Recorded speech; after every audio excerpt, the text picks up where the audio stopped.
महाराष्ट्राचे मुख्यमंत्री देवेंद्र फडणवीस जनमत चाचणीमध्ये त्यांनी मिळवलेल्या यशावर चर्चा होत असतानाच आज सोशल मीडियावर चर्चा आहे ती मुख्यमंत्र्यांच्या गृहमंत्र्यांची। कारण मुंबई मिरर या दैनिकाने मिसेस सीएमचा फोटो छापलाय, तोही रेड वन पीस मध्ये, आणि यात अमृता फडणवीस सुंदर तर दिसतायतच, पण सोबत अमिताभ बच्चन असल्यामुळे त्यांचं दिसणं आणखी उठावदार झालंय। हा फोटो एका गाण्याचा भाग आहे। या गाण्याचं टायटल आहे फिर से। अहमद खान ते शूट करतात। अमृता फडणवीस यांच्या जोडीला सोबत आहेत ते बिग बी म्हणजेच अमिताभ बच्चन। दक्षिण मुंबईतल्या ओपेरा हाऊसमध्ये या गाण्याचं शूटिंग पार पडलं आणि सकाळी 9 वाजता सुरू झालेली शूटिंग रात्री उशिरापर्यंत चालू राहिली। देवेंद्र फडणवीस मुख्यमंत्री झाल्यानंतर अमृता फडणवीस यांच्या बॉलिवूड करिअरनेही जोर पकडलाय। जय गंगाजल तसंच फिर से मध्ये अमृतांनी 2 गाणीही गायलेली आहेत।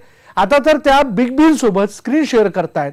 मुख्यमंत्र्यांची पत्नी किंवा राजकीय नेत्यांची पत्नी म्हटलं की तिने फक्त घर सांभाळायचं, पोकळ घरंदाजपणा जपायचा असा पायंडा होता, तो मोडून स्वतःच्या वेगळ्या वाटा शोधणाऱ्या मुख्यमंत्र्यांच्या पत्नीचं अभिनंदनच करायला हवं।